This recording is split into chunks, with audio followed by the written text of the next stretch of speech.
ጠቅላይ ሚኒስትር አብይ አህመድ በስድስተኛው የህዝብ ተወካዮች ምክር ቤት 5ኛ ዓመት የሥራ ዘመን ሁለተኛ መደበኛ ስብሰባ በሰጡ ማብራሪያ 7ኛው ሀገር አቀፍ ምርጫ በምንም ምክንያት እንደማይራዘምና በተያዘለት የጊዜ ገደብ እንደሚካሄድ ገልጸዋል። ስድስተኛው ሀገራዊ ምርጫ በፊት ከተደረጉት ምርጫዎች የበለጠ ግልጽና ታማኒ እንደነበር ያስታወሱት ጠቅላይ ሚኒስትሩ 7ኛው ምርጫም ይበልጥ ዲሞክራሲያዊ፣ ግልጽና ታማኒ እንደሚሆን ተናግረዋል። ዲሞክራሲያዊ ምርጫ ማካሄድ አለብን። ሌላ ድምጽ ለመስማት ኦፕን መሆን አለብን። እንደ መንግስትም እንደ ፓርቲም አማራጭ ድምጾች የሌሉበት ምክር ቤት አይፈይድም፣ አይጠቅምም። ያ እንደተጠበቀ ሆኖ እነሱ ሱፋቸው ስላልታጠበ ስላልተተኮሰ ምርጫ የሚቀር የሚታቸው ሰዎች ደግሞ ሞኞች ናቸው። እንደዛ አይደለም፣ ምርጫ ይካሄዳል እና ምርጫ ሳይደረግ ቀርቶ በማግስቱ ለጅትሜት ያለ መንግስት የሽግግር መንግስት እንላለን ብለው የሚቃዡ ቅየታሞች አሉ።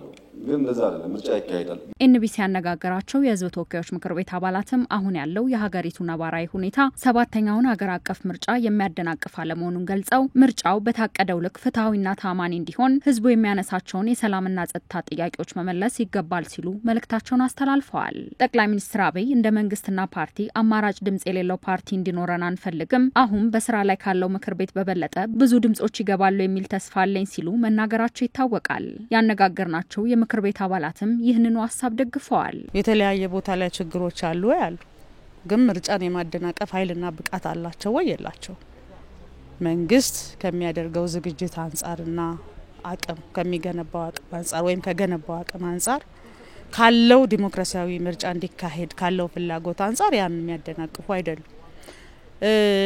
አሁን ስድስተኛው የህዝብ ተወካዮች ምክር ቤት ምርጫ ላይም ምርጫ ያላካሄዱ አካላት ወደ ኋላ ቀርተዋል። ያካሄዱ መተው መንግስታችን ቀጥሏል። በኋላ ላይ ደግሞ አካሂደው ከአንድ አመት በፊት የተቀላቀሉን አባላትም አሉ። ስለዚህ አሁን ላይ ያለው ግጭት ምርጫን የሚያደናቀፍ ነው ብዬ አልወስድም። ምርጫው ባለ ለምርጫውም ደግሞ ሁሉም ተካፋይ የሚሆኑበት በተሻለ መጠን ደግሞ ምክር ቤቱ አሁን ባለው አይነት ስብስብ ብቻ ሳይሆን ሌሎችንም ያካተተ ቢሆን እውነተኛ ምርጫ ለማካሄድ ሰላምና ጸጥታው አስፈላጊ ነው። ሰላምና ጸጥታው ካለ ደግሞ ኢኮኖሚ ይበረታታል።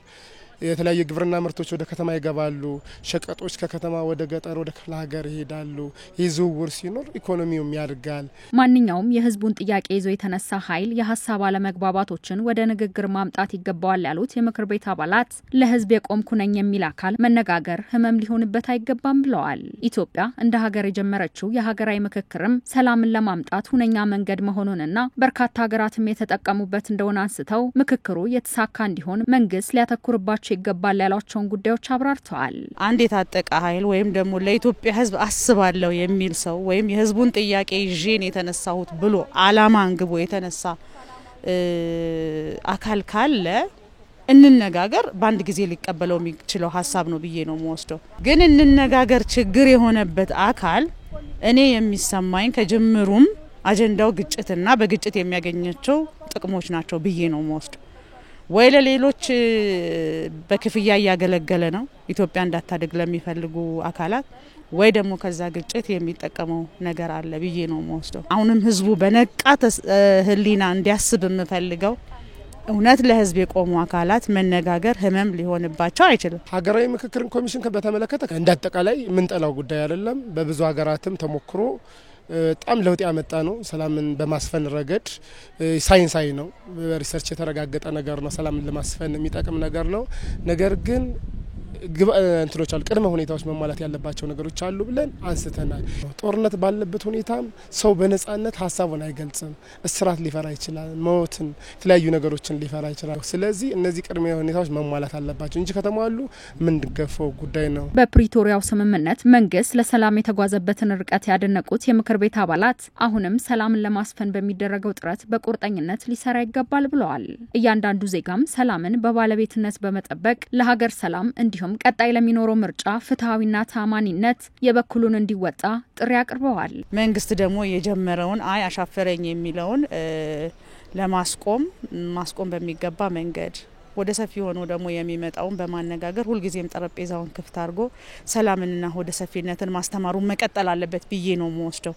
ያው እንዳልኩሽ ከፕሪቶሪያው ስምምነት በላይ የአፍሪካን ታሪክ የቀየረ በመነጋገር አንድ ጠረጴዛ ላይ በማሸነፍ መደምደም እየተቻለ በአንድ ጠረጴዛ ላይ የተወያየንበት ትልቁ ትምህርት የምንወስድበት ነውና ሁልጊዜም ወደ ሰፊ መሆን አለበት ብዬ ነው ማስበው። ማህበረሰቡ ለራሱ ጠባቂ መሆን አለበት ሚላው አንደኛው የመንግስትም የኛ ማቆም ነው ብለን ነው ማለት።